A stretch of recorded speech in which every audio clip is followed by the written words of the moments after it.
that just very recently a Russian Oreshnik missile had attacked the city of Lviv, which is very close to Poland.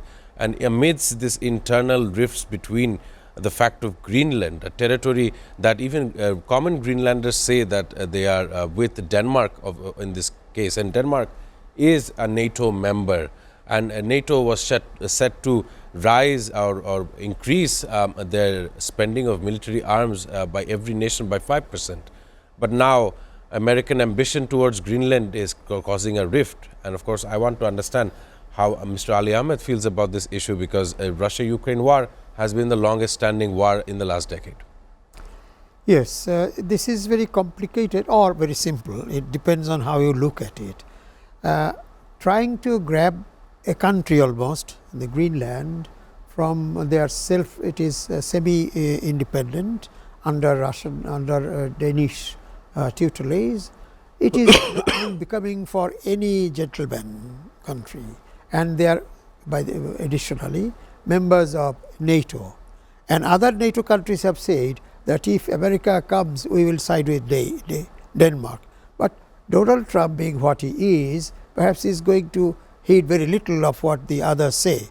He might, I say might, but then there is going to be, as you know, he might try to grab it, land grabbing as they call it, but they are trying to have a sham discussion with some Greenlandish Prime Minister and others, maybe others, senior officials and ministers. This is a sort of a show. I am not sure if Donald Trump's other people, his Vice President and Secretary of State and all that, if they also want this grabbing. But they are all of the same mold.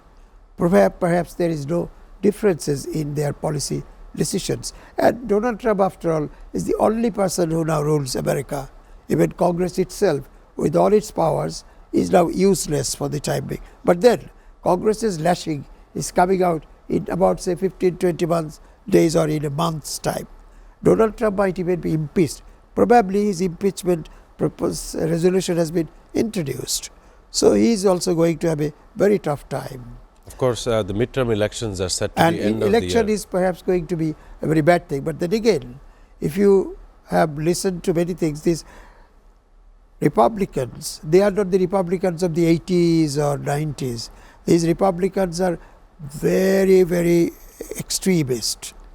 They are like Donald Trump themselves, some of them. But still, the good thinking Republicans might be voting against him. Therefore, in the midterm perhaps, Donald Trump is going to have a crash of the Republican Party in the different state elections in the midterms. So that is going to be bad. But meanwhile, if he declares war on this Iran, or if he goes for the land grabbing in Iceland, so nobody can, Greenland, sorry, nobody can stop him.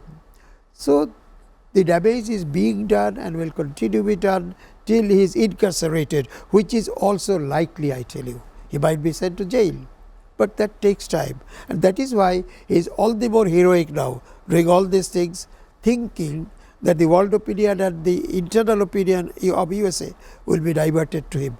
But perhaps that is not going to be the case, although a little belated. Donald Trump is also going to have his bad days. Of course. But maybe after the destruction of Iran and grabbing of Greenland.